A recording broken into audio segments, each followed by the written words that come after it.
안녕하세요. 안녕하세요. 네, 오늘 레인 EV 테스트하기가 참 좋은 날이에요. 네, 날씨가 아주 분명히 그 환경부에서 보조금 관련해서 전기차 활성화 정책 할 네. 때 KG 모빌리티 상무님을 뵈서 그죠. 네, 그분이 네, 시승차를 지원하겠다고 하셨거든요. 그러니까요. 약속을 안 지켜.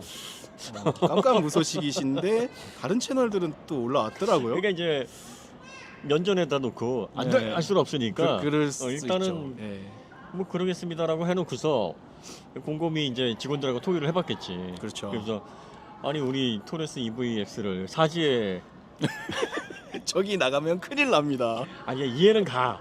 그렇죠, 그렇죠. 예. 입장 바꿔놓고 네, 내가 이제 그 관계자인데 네. 이 장진영이가 막 리튬 이산철을 깐단 말이야. 그렇죠. 그래가지고 이제 그런 자리에서 만났어요. 네, 면전에 대고서는 이제 요청을 하는 거예요. 시승차 보내주실 겁니까? 그러면 아니 뭐 안 된다고 할 수 없잖아. 그렇죠.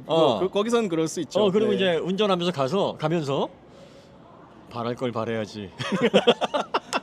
근데 개인적으로 그랬으면 그러니까 음. 좀 연락이라도 주시면서 이게 이러저러해서 조금 시승차 지원이 어렵게 됐습니다. 아니에요, 한마디만 아니에요. 하셨어도 이해합니다. 왜냐하면 네, 기업은 그 돈을 벌기 위해서 그렇죠. 그리고 상품의 유리한 면을 광고하고 돈 주고 광고하는데 아니 뭐 좀 불리한 내용이 나올 것 같다 그러면 사전에 차단을 하고 그렇죠. 그리고 또 그런 내용이 부정적으로 알려지지 않게 이야기하는 뭐 그런 채널들에 좀 먼저 우선적으로 지원을 하는 게 맞아요. 그리고 사실 우리가 뭐 LFP를 사실 깔 이유가 없어요. 뭐 LFP는 많은 분들이 우리가 뭐 LFP에 혐오감을 나타낸다 그러는데 아니 내가 지금 LFP 그 파워뱅크가 몇 개인데 그렇죠. 사실 저희는 LFP 자체가 잘못됐다는 뜻이 아니고 이제 용처가 그렇죠. 맞는 용처가 따로 있다. 근데 여기에는 이제 적합하지는 않은데 또 어느 정도 적합성 있게 제조사들이 만들었는지 우리가 조금 시기를 두고 그 검증을 해야 된다 이런 입장인 거죠. 그렇죠. 그래서 그 입장을 충분히 알기 때문에 저희가 뭐 그런다고 해가지고 막 앙심을 품거나 한번 걸리기만 해봐라 이런 게 아니에요. 그렇죠. 괜찮아요. 뭐 그럴 수 있어요. 충분히. 그렇기 때문에 저희는 그것 관련해서 LFP가 전기차에 들어갔을 때 이게 생각보다 또 기대보다 만족도가 떨어질 수 있다. 전기차는 사실 배터리로 자동차를 가게 한다라는 개념이 오래전부터 있어 왔지만 최근에 와서 실현된 게 배터리의 발전 속도나 배터리 에너지 밀도가 너무 떨어진다고. 그렇죠. 사실 화석 연료가 에너지 밀도로서는 짱인데 아니 뭐 50kg 정도 되는 50리터 되는 화석 연료로 막 600km, 700km 가잖아요. 그죠. 배터리 50kg짜리면은 한 뭐 2kWh 정도밖에 안 돼. 음, 한 3kWh 정도면 50kg 되겠다, 그죠? 그 셀하고 네네. 팩하고 구성을 하면. 그런데 그거에 뭐 10배 이상, 뭐 500kg 막 이렇게 600kg이 돼야 사실 400, 500 가는 거니까. 그렇죠. 단순히 계산해도 에너지 밀도가 그만큼 낮다라는 거 계산이 되시잖아요. 그러니까 이제 와서 리튬이온 배터리 밀도 높이고 기술 많이 좋아졌다고 하는데도 불구하고 여전히 그 상태란 말이지. 그러니까 이게 이제 휘발유를 가솔린을 따라잡으려면 배터리 팩이 100kg 안쪽으로 들어와야 돼요. 네. 그리고 비슷한 주행 거리를 가야 어느 정도 에너지 밀도 면에서 좀 대등하다 이렇게 얘기할 수 있는 그런 시기가 오는 건데 사실 구조적으로 저 무거운 쇳덩어리를 막 600kg짜리를 막 밑에 달고 달린다라는 것 자체가 너무 사실은 비효율적이죠. 그렇죠. 아직은 그래서 초기 시장이라는 거고 지금의 전기차를 한 10년 후에 10년 후에 분석을 해서 비교를 10년 후 전기차랑 비교를 한다 그러면 아마 웃을 거야 우리가. 그럴 겁니다. 왜냐하면 여러분들이 그 10년 전에 디지털 카메라와 지금 디지털 카메라 10년 전에 스마트폰과 지금 스마트폰을 비교를 해보면 웃기잖아. 그렇죠. 그런데 10년 전에 나왔던 디지털 카메라나 스마트폰을 정말 잘 썼거든 우리는. 잘 썼죠. 그때도 막 눈이 휘둥그레져가지고 이런 게 나온다고? 그런데 지금 10년 후밖에 안 됐는데 지금 지나서 보면 그때 이걸 어떻게 썼지? 이런단 말이지. 자동차니까 모르겠어요. 뭐 10년까지 뭐 자동차니까 10년 정도 가지고 그런 변화가 올까 생각을 하시는 분이 계시겠지만 이 전기전자로 이렇게 바뀌게 되면서 이 자동차도 급격하게 이제 변화를 맞이하게 될 거고 그렇죠. 지금까지 아날로그 기판의 설계를 적용했던 내연차가 이제 급격하게 전기전자 제어로 바뀌면서 전기차 시대에는 빠른 변화가 생길 수밖에 없는 그런 환경적인 변화에 지금 딱 길목이에요. 맞아요. 예전에 왜 필름 카메라 시절에는 2, 30년 지나도 큰 변화가 없었다고. 계속 그거 쓸 줄 알았죠. 사실은. 그리고 뭐 전화기, 유선 전화기 시절에 또 그거를 가정에서 무선 전화기로 해서 근거리. 그 다음에 이제 뭐 CT폰 나오고 셀룰러폰 나왔는데 네. 이 셀룰러폰 나왔을 때만 해도 크기가 작아지는 정도의 변화였지 기능상으로는 뭐 크게 변화가 없다가 스마트폰으로 전환되면서 정말 무섭게 변화를 했단 말이에요. 네. 지금은 웬만한 사용 좋은 그런 게임도 스마트폰에서 잘 돌아요. 어우, 다 하죠. 그 변화가 너무나 빨라졌는데 이 자동차도 아날로그 기반에서 그동안 130년 동안 발전해 오다가 이제 디지털로 전환이 되는 거예요. 디지털로 전환이 되면서 이 아날로그 설계와 디지털 설계는 좀 다르잖아. 다르죠. 많이 다르죠. 예. 디지털 설계는 기본적으로 컨트롤 C, 컨트롤 V가 된다고. 이게 무서워. 쉽죠, 심지어 그게. 이 아날로그는 그게 안 돼. 그렇죠. 왜냐하면 기구를 만들어야 되고. 똑같이 하지 않는 이상, 심지어 똑같이 하더라도 공정상의 차이로 인해서 또 그렇죠. 차이가 있을 수 있는데 디지털 설계 같은 경우에는 디지털 입출력만 같으면 결과적으로 같은 동작을 보증하니까요. 그렇죠. 라이브러리 블럭으로 그냥 그렇죠. 기본적인 틀 위에다가 그 위에다가 이제 데코레이션 같은 각각의 브랜드 컬러를 입히면서 이제 코딩을 통해서 네. 특징을 주는 건데 물론 그 기본 라이브러리 위에 만들어지는 그 기술의 영역이 정말 대단하고 중요한 건데 그게 경쟁력이지. 그렇죠. 어. 근데 그런 게 있어요. 그러니까 저희가 전달해드리는 내용이 항상 최신이다 보니까 네. 일반 대중분들이 사실 차를 경험한다는 거는 아니 1년에 차를 뭐 매년 핸드폰 사듯이 사진 않거든요. 그렇죠. 그러니까 실제로 이분들이 경험하는 차량의 경험 속도는 늦을 수밖에 없어요. 그래서 괴리감이 좀 있을 수 있는데 이런 부분을 좀 감안하고 최신 차는 이런 게 들어간다고 하더라라고 보시면 좀 더 좋으실 것 같아요. 네, 그래서 디지털 시대에 왜 제품 편차가 크지 않냐면 기본적인 베이스가 되는 설계가 그냥 그 예제처럼 네, 기본 블락으로 해서 나옵니다. 맞아요. 그러니까 그 밑으로 품질이 안 내려가는 거예요. 그렇죠. 네. 요새 진짜 무서워요. 그래서 이게 무서운 거예요. 자동차가 전기차가 되면서 웬만한 전기차들이 다 탈만은 할 거예요.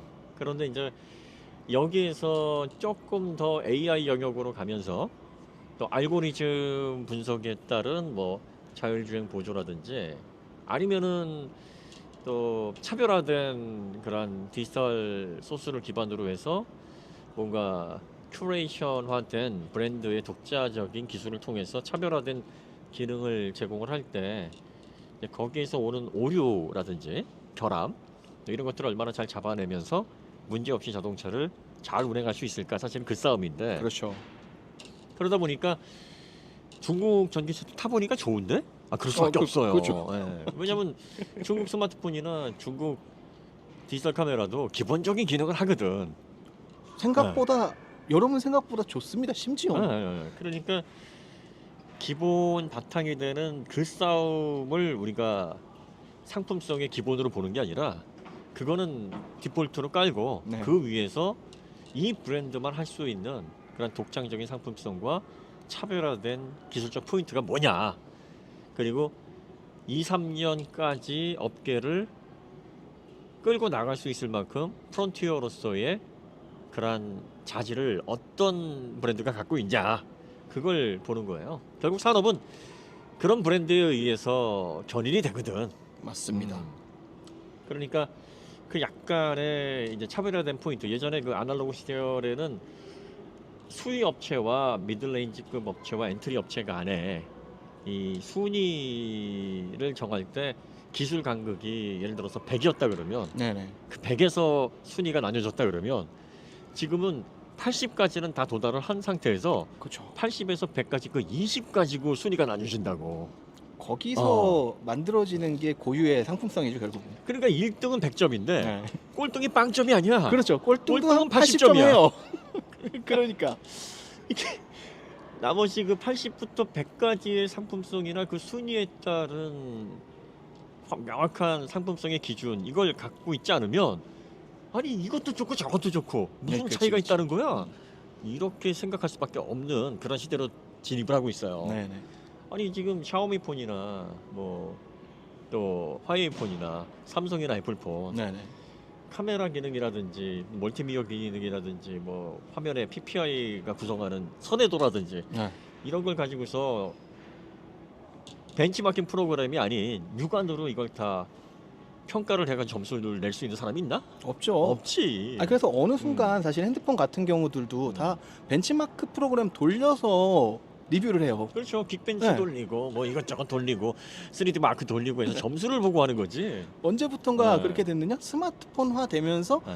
핸드폰, 스마트폰에서 본격적으로 고해상도의 고퀄리티 게임을 돌릴 수 있게 되면서 판단의 기준이 이 APU가 연산을 얼마큼 할 수 있냐, 그렇죠. 이 칩셋에서 다른 뭐 LTE, 뭐 5G 이런 것들 막 하면서 어떤 기능에서 연산에 뭐 오버히트가 안 걸리느냐, 뭐 이런 것들을 정량적으로 평가를 하게 됐단 말이죠. 근데 전기차도 가만 보면 우리가 그렇게 평가를 할 때가 됐다는 얘기예요. 맞아요. 정량적 평가를 벤치마킹 기법을 통해서 한 다음에 그거에 따른 마땅한 상품성을 전달해 드릴 수가 있게 됐다는 거죠. 그러니까 이제 디지털화되면서 자동차, 전기차가 과거의 아날로그 시대의 격차만큼 막 잘못 선택하면은 정말 땅을 치고 후회할 만큼의 그런 극악의 품질을 가지고 있는 차는 아마 앞으로는 나오기가 힘들어요. 거의 없지 않을까요? 그래서 여러분들이 그러한 정도로 만족하신다 그러면야 저희가 뭐 상품에 대한 기준이나 평가 뭐 이런 것들이 무슨 의미가 있겠습니까? 무난하게 한 세상 둥글둥글하게 살겠다 하면 뭐든 괜찮을 겁니다 앞으로는. 그런데 우리가 소비재가 흐름이 바뀌고 또 상품에 대한 방향성, 기술에 대한 포인트 이런 것들이 이제 진일보에서 새로운 세대로 넘어가면 거기에 맞게 우리의 수준도 올라가게 돼요. 그렇죠. 예, 그러니까 우리가 10년 전에 디지털 카메라, 10년 전에 스마트폰 얘기했잖아요. 10년 전에 우리는 같은 사람이지만 사실 두 존재는 완전히 다른 존재예요. 그렇죠. 그 사람의 모든 세포들이 7년이면 다 갈리죠. 뼈세포까지 다 예. 바뀌니까 물성으로 놓고 봐도 물리적으로도 예전에 나와 지금의 나는 전혀 다른 사람이고 생물학적으로도 네네. 경험이나 지식도 완전히 다른 사람이기 때문에 그냥 나의 의식이나 나의 존재 뭐 형이상학적인 의미에서 인간으로서의 인격체를 갖춘 누구누구 이 면에 있어서는 동일한 인간이지만 뭐 의학적으로나 생물학적으로나 그리고 또 의식적으로나 전혀 다른 생명체란 말이야. 일단 세포가 같은 네. 게 없어요. 그러니까 10년 전에 내가 만족했다 그래서 10년 후에 내가 동일한 비슷한 상품성을 가지고 만족하느냐 그건 아니라고. 그렇죠. 우리는 더 많이 올라왔고 발전했고 경험이 확장돼 있기 때문에 이런 환경에서는 또 이런 기준에 맞게 우리가 선택을 해야 되는 겁니다. 그래서 전기차라는 게 참 판단 기준이 지금은 과거에 아까도 말씀드렸지만 100이라는 판단 기준을 가지고 제품을 선별했다면 지금은 80에서 100, 그 20 가지고 그 좁은 틈을 가지고 순위를 매기다 보니까 뭐 아주 작은 차이라고 어떤 분은 생각하시는 게 어떤 분에게는 굉장히 큰 차이로 비춰질 수 있어요. 그리고 이게 또 무서운 게 뭐냐면 그 차이를 극복하지 못하는 기업들은 과거에는 그래도 명맥은 유지하고 어떻게 저떻게 했든 살아남을 수 있었는데 앞으로는 그럴 기회조차 허락되지 않아요.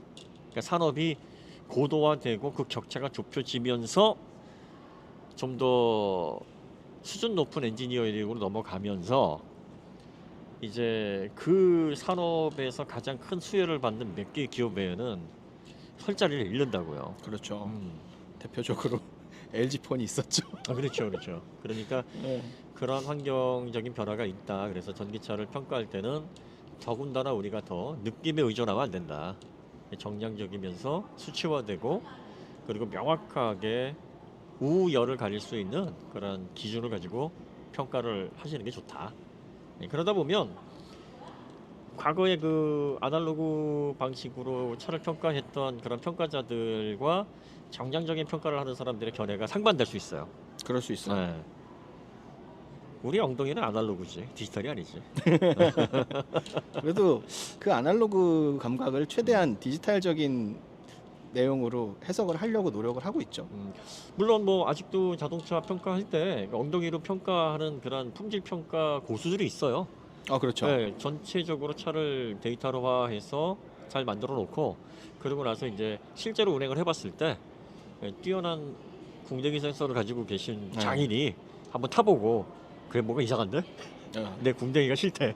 그러니까 그 본인만의 어떤 그 센서의 데이터를 아날로그적인 데이터를 확실하게 이렇게 표현하실 수 있는 분들이 계시긴 해요. 근데 그런데 이제 그건 되게 특이한 경우죠. 재밌는 경우가 있어. 그 이런 얘기를 제가 들은 바가 있는데 그 궁뎅이 센서가 굉장히 민감하신 그 장인분께서 막 역정을 내셨대요. 이게 뭐냐고. 그 세팅을 다시 바꿔라. 네. 내일까지 다시 내가 이러이러한 방향으로 오더를 줄 테니까 변경해라. 알았다. 그리고 나서 밀린 일을 처리하다가 그걸 미처 못했대요. 네. 그 다음 날이 됐는데 네. 와가지고 이제 고쳐놨냐. 음. 근데 아니요 했다가는 큰일 날 것 같으니까. 이거 뭐 분위기가 장난이 아니니까 그냥 엉결에 네 그런 거예요.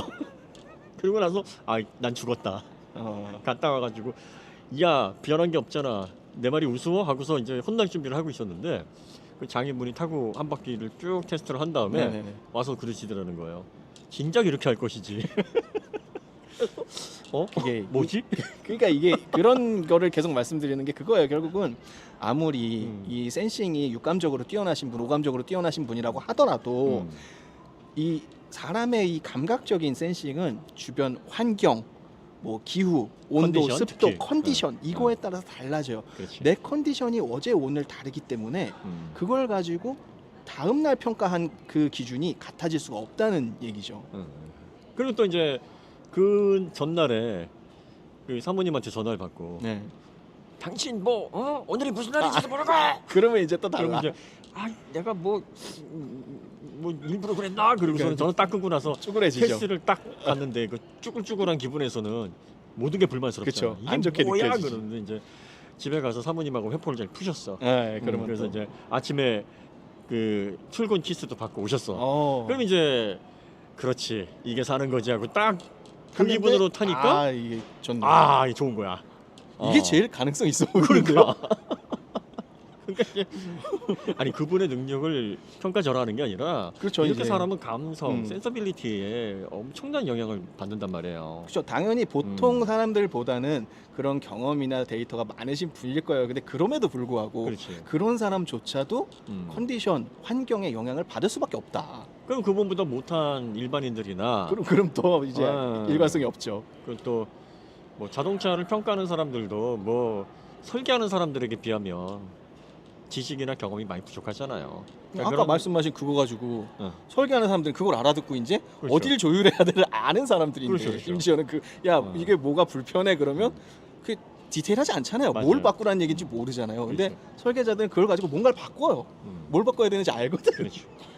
어쨌든 그러한 것들이 좀 많이 작용을 하는 감성적인 평가들이 이게 많이 혼란을 줍니다. 그러니까 교육받고 전문가의 영역에 있는 분들도 그래서 이제 한 사람이 그걸 평가하는 게 아니라 네네. 여러 사람들의 의견을 크로스 체킹해서 종합적인 상품성 조율에 반영을 한다. 그래야 오차를 줄일 수 있다 하는 건데 뭐 자동차 평가하는 거야 어디 그런가? 그냥 대충 몇 시간 한번 돌아보고 그렇죠. 이게 뭐야 그러면서 그 수만 시간, 수십만 시간의 그 엄청난 결과물, 그 수백 수천 명의 그 피땀 흘린 결과물을 그렇죠. 단순히 동네 몇 바퀴 돌아보고 이게 뭐야 그리고 잠깐 이렇게 차 들어보고 쓱 보고서 이게 뭐야 그러면 근데 이제 그게 일반인들에게는 얻을 수 있는 정보의 뭐 거의 전부라고 할 수 있으니까 일반 분들은 그렇게 보고서 이해하는 거에 영향을 받지 않을 수 없죠. 과거에 계속 그래 왔고요. 그러니요. 네. 그래서 전기차 시대에서는 우리가 조금 이게 정량화되고 수치화된 정보들을 여러분들이 조금 신뢰하시면서 그런 좀 부정확한 인간의 감각에 의해서 사람에 따라 결정이 되는 그런 평가들은 조금 여러분들이 구분을 하시는 게 좋지 않을까 그런 생각이 좀 듭니다. 어쨌든 오늘 토레스 EVX는 못 구했어요. 네. 이 구할 수가 소카이도 없어요. 없고 렌트카이도 없고 그 쌍용이란다. 그 KG. KG 모빌리티도 저희에게 줄 생각이 없는 것 같고. 그런 것 하지만 같아요. 안 주시는 그 마음은 이해한다. 네네. 뭐라고 그러는 거 아니에요. 뭐 안 보내주셔도 저희가 뭐 절대로 나쁘게 얘기 안 하고 나중에 저희가 토레스 EVX를 타봤는데 괜찮다 그러면 뭐 그냥 그대로 말씀드릴게요. 그다음에 리튬 인산철은 저희에게 적이 아니다. 절대로. 아니 싸고 좋으면 좋지 뭐. 뭐 그렇죠. 그리고 우리가 뭐 K 배터리 우리가 설립한 기업도 아니고 뭐 그리고 뭐 사실 나는 K 배터리 주식도 없어요. 그렇죠. 많은 사람들이 K 배터리 주식이 있는 줄 아는데 없어. 저도 없어요. 그리고 배터리 투자는 이미 2년 전에 저는 끝냈어요. 왜냐하면 이제는 이 배터리 부분에 대해서 사람들이 이게 투자의 매력이 있다고 벌써 언론에 퍼지잖아요. 이미- 투자처로서는 매력이 없어. 그렇죠. 이미 늦은 거예요. 그러니까 보편적인 정보가 왔다는 건 이미 다른데 지금 네. 투자를 하고 있고 K 배터리는 이미 정리를 해서 한 2년 됐어요. 그러니까 지금 홀가분하다고. 그런데 아마 오해를 하시는 분들이 계실지 몰라요. K 배터리가 만약에 리튬 인산철에 밀린다고 해도 사실 뭐 그 리튬 인산철 또 따라 잡아서 하겠죠. 뭐 그거는 꼭 3원계여야 한다. 뭐 3원계가 아니면은 큰일 난다 이런 개념이 아니고 기술적으로 현재까지 나와 있는 리튬 이온 전지는 3원계가 가장 전기차에 적합합니다. 그렇죠. 현재까지는. 근데 그 3원계도 앞으로의 방향은 아니야. 왜? 언제까지 500, 600kg짜리의 배터리팩을 달고 다닐 수는 없어요. 그렇죠. 이 에너지 밀도가 이제 크게 올라가서 지금 수준보다 2배, 3배 올라가야 돼요. 무게를 100kg 안쪽까지 줄기는 좀 어려울 것 같고 한 절반 정도는 줄여내야 돼. 맞아요. 절반 정도만 줄여내도 전기차가 새로운 국면으로 들어가고 내연차에서 엔진 빠지고 변속기 빠지고 하는 거를 어느 정도 플러스 마이너스에서 비슷한 공차 중량까지 갈 수 있는 딱 그 정도 수준이라고 보는데 지금으로서는 아마 에노드를 리튬 메탈로 하든지 아니면 뭐 전고체와 비교할 만한 그런 밀도를 가지고 있는 아니면 전고체가 나오든지 뭐 또 3원계라고 해도 고밀도로 해서 지금보다 한 2배 정도 밀도를 높여서 실현을 하든지 아마 궁극적으로 그렇게 되지 않을까 싶어요. 이렇게 생각하면 되지. 우리가 디지털 카메라 처음 나왔을 때 4메가, 8메가 가지고 화소스가 10장, 그쵸. 15장 이렇게 찍었단 말이에요. 저 8장 어, 찍었었어요. 그러니까. 네, 메모리도 되게 어. 작았고. 그때. CF 메모리라고. 네네네, 기억나죠? 맞아요. 그런 거 비싸게 주고 샀는데 그래가지고 그때 야 사진을 언제 장수에 구애받지 않고 쓸 수 있을까 했는데 지금 장수가 뭐야? 마이크로 SD 메모리도 1테라까지 막 나오고 그래. 아니 지금 저희 찍고 있는 것만 해도 이런 애들도 막 여기에 지금 마이크로 SD 메모리 512 들어가 있거든요. 512 기가. 그러니까 어느 순간에 이게 등가속으로 돼서 이렇게 되더라고요. 한 장씩도 아니잖아요. 지금 이게 어. 프레임이 뭐 30프레임, 60프레임을 맞아요. 풀 HD 4K로 막 녹화를 하는데 그냥 뭐 제한 없이 네. 이런 시대가 온다니까요. 그러니까 기술이 한번 자리를 잡아서 대주가를 이루고 또 가속도가 붙으면 무섭게 변합니다. 그러니까 전기차도 배터리의 변화가 정말 전기차의 앞으로의 미래 그리고 모빌리티의 혁명의 키를 가지고 있는데 근데 우리가 왜 리튬 인산철을 이쁘게 안 보냐면 거기에서 얘는 무게를 줄일 수가 없거든. 왜냐하면 지금 우리가 밀도가 그냥 지금 한계에 와 있어. 그러니까 3원계 같은 경우도 우리가 지금 주력으로 현대기아 쪽에서 쓰는 게 811이에요, NCM. 그래. 그러니까 811부터 하이니켈이라고 우리가 일반적으로 부르는데 지금 SK온이 9반반을 생산하면서 거의 밀도의 끝에 왔어요. 이 밀도가 지금 9반반의 NCM 밀도가 대략적으로 킬로그램당 300와트 정도 영역에 도달을 해요. 맞아요. 근데 이거 가지고도 지금 우리가 아까 말씀하신 영역에 도달하기가 못 미쳐요. 여기서 한 50% 이상 밀도가 올라가야 되는데 그렇죠. 사실 이 3원계 가지고는 안 됩니다. 더 이상 이 양극재로는. 배터리 연구하시는 교수님들 리튬 이산철이 배터리 지금 밀도 다 끌어다 쓰시는 거 알고 계시잖아요. 그죠? 근데 여기에 그건- 비해서 그건 교수님도 아시잖아. 그러니까 그건 부정할 수가 없다고. 그러면 여기에서 어떻게 리튬 이산철로 경량화를 이루고 앞으로 최종적인 목표인 내연차 수준의 공차 무게를 리튬 이산철로 실현하냔 말이지. 불가능하다는 거 아시잖아. 그러니까 어. 아까 얘기한 부분에서도요. 그 NCM 9번반을 가지고도 그 영역에 도달 못했는데 그럼. 지금 인산철은 우리가 622 시절에 인산철이 622의 65%에 도달했어요. 밀도가. 근데 요새 많이 발전을 해서 좀 올라갔다고 하는데 811의 65%가 안 됩니다. 지금 인산철 밀도가.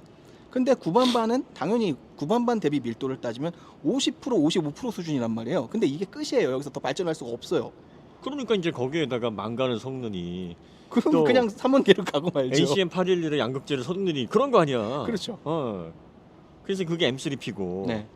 그다음에 망간 섞는 게 아니 근데 뭘 자꾸 섞는다는 것 자체가 그리고 이 3원계가 가격이 내려가면 리튬 이산철도 가격이 안 내려갈까 하는데 자 3원계와 달리 리튬 이산철이 양극재가 전체 차지하는 가격의 비중이 8%가 안 돼. 그러니까 내려갈 여지가 없어. 여지가 없어요. 여지가 없어. 네. 내려갈 지금 여지가 없어. 탄산 리튬도 지금 막 작년에 비해서 70% 폭락을 했단 말이에요. 그렇죠. 이미 여기에서 더 쥐어짤 수가 없는 상황까지 왔어요. 그러니까 여기에다가 ACM811 양극재를 섞어서 M3P를 낸다거나 망간을 넣어서 공정을 복잡하게 하면 이게 또 가격이 올라간다고. 그거 이제 그렇게 됐을 때 전압 레벨이 달라서 따로 제어하기도 힘들어요. 그러니까 그러면 기존의 인산철하고 섞어서 못 쓰고 그렇죠. 그럼 또 단독적으로 그렇게 새로운 공정의 리튬 인산철 갖다 써야 되는데 그러면 또 그게 초기에는 또 비쌀 거란 말이지. BSL 새로 개발해야 되니까. 그럼 뭐하러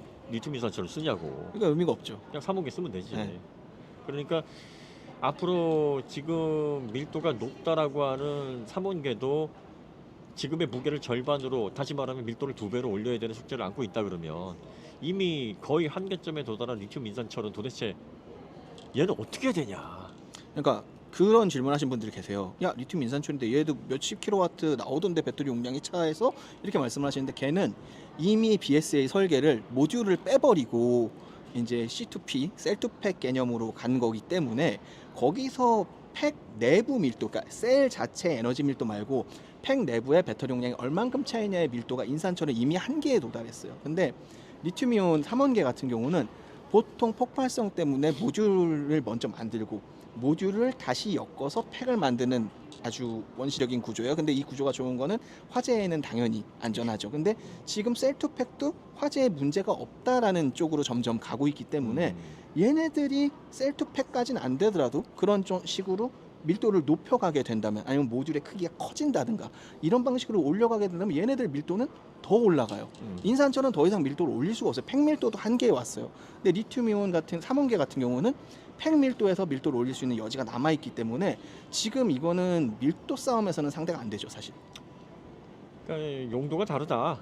이것만 좀 생각하시면 혼돈되실 일이 없어요. 그러니까 좀 저렴한 거에는 리튬 인산철이 아직은 유리하니까. 아직은. 네, 아직은. 예. 그러면 이제 우리가 레이 EV 지금 시승하는 이런 보조금 받아서 그래도 2,000 정도에 살 수 있는 전기차는 리튬 인산철 외에는 아직은 답이 없으니까 이런 거에 의미를 좀 두시면 되고 앞으로 3원계를 밀어낸다 뭘 어쩐다 하는 거는 밀도 문제 그리고 경량화 문제 때문에 힘들어요. 리튬 인산철을 가지고 또 그 외 현대기아가 그 하이브리드를 그거. 리튬 인산철로 준비를 하고 있다라는 루머가 퍼지고 있다 그러는데 네, 저 그 기사도 봤어요, 심지어. 이거 하이브리드에 대한 구조를 전혀 모르시는 분이 그 기사를 쓴 것 같아요. 그러니까 하이브리드가 이 담당해야 되는 C레이트가요 20C, 30C예요. 그러니까요. 이게 여러분들 아시는 분들에게 20C, 30C, 50C, 100C 리튬 인산철 걸면 어떻게 되는지 한번 주변에 한번 질문을 해보세요. 그러면 바로 알크레이지 이 말 나와요. 해봐 어떻게 되나. 그러니까 정말 많이 봐줘서 네. 망간, 코발트를 많이 넣고 뭐 이런 식으로 해서 그럼 또 LFP가 아니긴 한데 그건 LFP라고 네. 보기가 어렵지. 그러니까 예전에 전에도 우리가 잠깐 소개해드렸던 삼성에서 2011년도에 냈던 2010년도인가 11년도에 냈던 네. 그 LFP 1865 배터리가 있어요. 10C까지 가는 시동 배터리용으로. 네. 근데 걔를 쓰면 어느 정도 가능성은 있는데 밀도가 걔는 안 밀도가 나오잖아. 너무 안 나와요. 밀도가 절반밖에 안 나오는데. 걔로 그렇게 만들려면 지금 하이브리드용 배터리 한 3배는 커져야 돼요. 사이즈가. 이게 말이 안 되거든. 거기서부터. C레이트를 잡으려면 밀도가 안 네. 되고 그다음에 이게 밀도를 잡으려면 C레이트가 안 된다고요. 리튬 이산철은. 그래서 사실 그렇게 할 이유가 없고 그렇게 넣을 공간도 사실 안 나오거든요. 그러니까요. 아니 그리고 3원계도 못 쓰는데 그러니까 이 하이브리드에는 여러분들이 전기차에 들어간 3원계가 리튬 이온이 들어가는 게 아니라 고시레이트 고방전용 리튬 이온 폴리머가 들어가요. 네. 그러니까 RC에 사용되는 그런 형태의 배터리가 들어간다고. 심지어 걔네들의 열화 문제로 그 배터리 용량이 작은데도 얘네들이 비싼 이유가 온갖 쿨링 방식이나 모니터링 이런 것들을 정말 집중적으로 디테일하게 그럼요. 합니다. 캐패시터도 네. 많이 들어가야 되고 그러니까 그래서 1.5kWh 배터리밖에 안 되는 그 정도 용량밖에 안 되는데 막 250, 300만 그렇죠. 원 이렇게 나가는 거예요 그게. 왜냐면 캐패시터 버퍼도 방금 말씀하신 네. 것처럼 들어가 있고 네. C레이트가 너무 높을 때는 슈퍼캡도 넣어야 되고 뭐 이런 요소들이 있단 말이에요. 그러니까 이제 그 기자분이 머릿속에서 상상을 하시는 것 같아. 왜냐면은 내가 생각해 보니까 리튬 이산철이면은 하이브리드로 해서 현대가 만들지 않을까? 이건 어차피 뭐 예상이니까 카드라로 뭐 내가 나중에 책임 안 질 것 같고 그냥 뭐 그럴 것이다라고 예측성 기사니까 한번 써볼까 하신 게 아닌가. 근데 그러면 기자라는 직업이 원래 취재를 해야 되는데 그럼 취재를 안 하신 거잖아요. 아 요즘은 장르 파괴. 장르 파괴. 장르 파괴. 그러니까 네. 팩트보다도 그 뭐 너블 같은 것도 좀 아. 이렇게 섞어서. 뭐 그게 맞는지 는 모르겠지만. 아이 뭐 형식 파괴, 뭐 장르 파괴 시대인데 어쨌든 그렇습니다. 그래서 이게 그 리튬 이산철에 대한 논란이 있을 수가 사실은 없는데 그럴 필요가 없어요. 그렇죠. 아니 싼 거, 그다음에 좀 적당한 거, 비싼 거 시장이 다 나눠져 있고 거기에 맞게 용도에 맞게 쓰다가 좀 미들레인지급에 쓰던 3원계 이런 게 가격이 내려가서 싼 것도 대체할 수 있는 시대가 오면 그럼 자연스럽게 리튬 이산철은 ESS나 파워뱅크로 그렇죠. 이동하겠죠. 파워뱅크나 ESS는 3원계를 안 쓸 거예요. 왜냐하면 이 비싼 3원 네. 그 양극재가 들어가는 걸 굳이 쓸 필요가 없는 영역이에요. 비용 때문에. 네. 그리고 사실 리튬 이산철도 아깝다 그래가지고 ESS는 소듐 전지나 네. 좀 더 좀 저렴한 걸 써야 되지 않느냐 해서 더 비용을 낮추려고 하는 분야고 심지어 인산철도 비싸다고. 인산철도 비싸다고 그래요. 왜냐면 이게 건축주들 보면은 이 배터리에 뭐 그 정도 쓴다고 그러면 막 기절초풍하시는 분들 많아요. 요새 재밌는 게 그런 건 있어요. 그 NCM 말고 NCA 같은 경우는 구성하기에 따라서 인산철보다 용량 대비 싼 애들도 있어요. 제가 지금 그걸로 연구를 하고 있는데 아까 이제 뭐 양극재를 어떻게 섞느냐에 따라서 네. 달라지는 달라지는 거고 그다음에 3원계라 그래서 다 비싼 건 아니고 3원계도 얼마든지 가격을 낮출 수 있는 여지가 있다. 그리고 3원계의 핵심은 밀도를 높이기가 좋으니까 앞으로 더 밀도를 높일 수 있는 여지가 있어서 무게를 감량을 해서 자동차가 궁극적으로 내연차 수준으로 갈 수 있는 그런 좋은 기반 기술로서 활용이 될 수 있는 소재다. 그래서 앞으로 3원계가 전기차에 더 적합하다라고 말씀을 드리는 거고 리튬 이산철은 지금이 한계예요. 여기에서 가격을 조금은 더 뭐 탄산 리튬이 내려가고 뭐 또 공정 개선을 통해서 조금은 낮출 수 있겠지만 기존의 지금 3원계 배터리 가격 막 2025년이면 99달러 이 전체 팩을 기준으로 해서 1kWh당 99달러 뭐 이런 식으로 해서 막 10몇 %씩 뚝뚝 떨어지는 이 비율로 가격을 낮출 수는 절대 없고 그다음에 밀도도 지금 612에서 811, 811에서 9반반으로 넘어가듯이 그런 스텝을 밟아서 밀도를 높이기도 어렵다. 그러면 리튬 이산철은 시한부다 혹은 아주 제한적인 용도다 답이 나오잖아. 그렇죠. 어. 이미 811로 가면은 LFP 대비 광물 가격은 10% 정도밖에 차이가 안 나고요. 9반반으로 가면은 광물 가격은 같아요. 거기다가 밀도당 가격으로 따지면은 9반반이 더 유리할 걸. 9반반이 더 네. 싸져요. 밀도당 가격으로 치면. 단순히 팩이나 셀 가격은 비싸지만 그렇죠. 이걸 에너지 밀도당으로 나눠야지. 그리고 그러면, 지금 구반반 같은 경우에는 일단 생산할 수 있는 곳이 한 군데밖에 없고 거기서도 주력 상품은 아니기 때문에 그렇죠. 생산 수량이 아직 도달하지 못한 상황이에요. 그래서 이 생산 수량이 충분히 매스 프로덕트 영역에 도달을 해서 많은 전기차 업체에 공급이 되게 된다면 후반반이 대세로 쓰이게 되면 그때 가격을 지금 LFP 그렇게 막 쏟아내는 그런 대량 양산의 가격으로 생각을 해본다면 사실 후반반이 더 싸질 가능성이 많죠. 예, NCM 배터리의 공정, 양극재의 변화를 통해서 밀도를 높이고 그 밀도를 통해서 좀 더 가볍게 만들고 그러면서 또 수명도 잡아내고 뭐 이런 공정의 변화 여기에 적용을 해야 되는 거예요. 그리고 공정 특허가 사실 중요한 게 그럼. 중국이 LFP 특히 이제 LFP 각형으로 많이 하잖아요. 네. 각형을 얘네들이 가져갈 수 있었던 이유가 이 과거에 A123라는 회사를 중국 쪽으로 이제 그 특허권이랑 이런 걸 다 사들이면서 네. 거기에 있었던 기술력을 가지고 이제 LFP를 만들기 시작했고 음. 그 시점이 아마 2010년 그 정도 맞아요. 시점이었어요. 네, 그 정도 네, 됐었죠. 그때 그게 CATL로 넘어가면서 CATL이 그 전에 다른 회사였다가 네. 2012년도인가 11년도인가 사명을 바꿨죠. 네, 사명을 CATL로 바꿔서 그때부터 생산이 된 거거든요. 그러니까 제가 가끔 우스갯소리로 중국 배터리 본받아야 된다 막 이런 말씀하시는 분들한테 제가 우스갯소리로 그래요. 야, 이 삼성이 그거 만들 때는 CATL은 법인도 없었어. 막 이런 얘기를 하는데. 아니 물론 뭐 CATL이 급격하게 발전을 하긴 했지만 CATL의 주력은 3원계지 리튬 이온 전철이 아니에요. 지금은 3원계로 다 전환을 했고 이미 3원계 네. 출하량이 훨씬 많습니다. 그리고 리튬 이온 전철은 이제 초기에 사업을 했기 때문에 네, 이 초기 사업 중국에서는 리튬 이온 전철 시장이 크니까 그죠. 그래서 이미 뭐 중국에서는 이제 리튬 이온 전철 공정이나 이런 것들을 다 뭐 수율 도달을 해온 상황이고 더 투자할 것도 없어요 사실. 아니 3원계 공정이 사실 쉽지 않아요. 특히 파우치 타입으로 가면 공정 방식 자체가 어려운데 그 공정 특허들을 이미 우리나라 K배터리 3사들이 다 갖고 있어요 거의. 그러니까요. 근데 그걸 피해서 3원계를 만들어야 되는 어려움도 있죠 사실 중국 같은 경우. 그렇죠.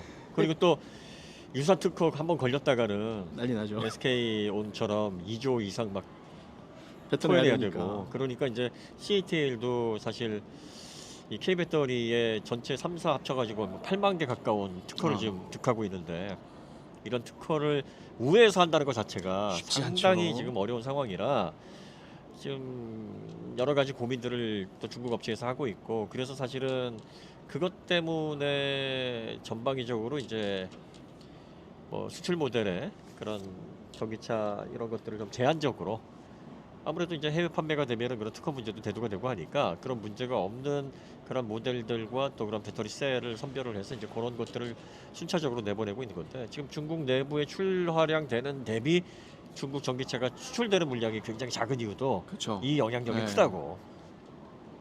어쨌든 뭐 정리를 좀 해드리면 뭐 두서없이 말씀을 드렸는데 전기차는 이제 새로운 시대에 맞는 평가 방식이 또 필요하고 그리고 또 리튬 이산철을 저희가 덮어놓고 막 경멸하거나 까거나 그러지 않는다. K배터리도 이제 리튬 이산철 한다고 하는데 그 ESS 시장하고 이제 파워뱅크 시장이 커질 거예요 앞으로. 그렇죠. 이거 대비해야 돼요. 네. 네. 아마 전기차용보다는 ESS 시장이 비율로 따지면 한 8대2 정도 비중으로 해서 ESS에 지금 주력을 하고 있다고. 훨씬 클 겁니다. 왜냐하면 이게 그리드 단에 붙는 ESS들이 있기 때문에 아유. 앞으로는 이게 ESS는 전기차에 들어가는 거에 그러니까 스마트폰에 들어가는 전기차가 막 4,000개, 5,000개가 전기차에 들어간다 그러잖아. 그죠. 그리고 그 전기차에 들어가는 게 막 몇십 개, 몇백 개가 또 ESS에 들어간다고. 그렇죠. 단위가 달라. 그렇죠. 아유 그리드를 커버해야 되니까. 그러니까 ESS 수준 몇 개만 받으면 어우 논하죠. 전기차 뭐 몇천 대 파는 것보다 훨씬 좋다고. 그렇죠. 그러니까 뭐든지 수박이 한 바퀴 돌아야지. 네. 예. 자두가 또 뭐 살구가 돌아봤자. 몇 바퀴 한데. 예. 그런데 이제 스마트폰에 해당하는 건 좁쌀이지 거기다 대면. 그렇죠. 사실은. 그러니까 이렇게 이제 생태계에서 어떤 식의 시장을 공략을 하고 포트폴리오를 어떻게 가져갈 것인지를 여러분들이 한번 쭉 보시면 K배터리는 리튬 이산철 시장을 왜 준비를 하려고 하는가 하는 것들에 대한 맥을 짚으실 수 있고 전기차는 앞으로 이제 여러분들이 관심 갖는 건 싸구려 전기차가 아니잖아요. 산업을 견인하는 폴드 뭐 지금 6, 7 그러니까요. 이런 거 신경 써야지. 왜 여러분들이 샤오미의 그 저가 중국의 그 10만 원, 20만 원 그 저가 폰이 얼마나 대중화될까 거기에 여러분들이 관심을 가질 필요가 없잖아. 그러니까 리튬 인산철이 지배하는 시장은 앞으로 그 시장일 텐데 그렇겠죠. 싸구려 전기차 물론 뭐 서민들의 발이 돼주면 좋지만 이게 산업을 이끄는 관점에서 기술을 선도하는 관점에서 보면 화제거리가 아니라고. 사실 되게 오래된 기술이기도 하고. 우리가 홍강민이 들어오면은 막 열광하실 건가? 아니, 뭐 그런 거는 그냥 뭐 이런 저렴한 전기차가 있구나 해서 실용적으로 사면 되는 거지. 우리가 실용성이 좋은 거죠. 관심 가질 대상은 아니잖아요. 그러니까 그런 차원에서 시장을 보시면 뭐 이게 반드시 맞다가 아니라 그렇게 앞으로 시장이 진행되지 않겠느냐, 저희가 이렇게 조심스럽게 말씀을 한번 드려봅니다. 자, 뭐 지금 기다리는 시간 때문에 저희가 식히고 있어요, 배터리를. 그럼 이제 대충 식은 것 같으니까 네네. 이 레이 EV가 지금 57% 네. 남은 상황인데, 여기에서 한 2~3%까지 줄어들 때까지 얼마나 주행 거리를 갈 수 있는지, 그리고 또 이 지금 몇 도예요? 기온이? 많이 내려왔더라고요. 영하 10도네요. 10도. 네. 딱 좋네. 딱 좋네요. 영하 10도에서 어떤 효율을 보여줄 수 있을 것인지. 57%니까 저게 그 저온 시대 네. 영하에서 겨울철 전비가 164인가 그렇더라고요. 그러면 대략적으로 한 90km 정도는 가야 되네요. 그죠. 90 계산상으로는. 네, 못해도. 네. 그럼 이제 90km를 갈 수 있을지 없을지 그걸 한번 봅시다. 네. 어떻게 할 거냐면 저희가 3번에 나눠서 한 60% 가까이 되니까 요게 이제 40% 되면 한번 끊고, 네. 또 20% 되면 한번 끊고, 네. 20%에서 끝까지 네. 이런 방식으로 한번 해보겠습니다. 자, 그러면 저희는 테스트하러 가겠습니다.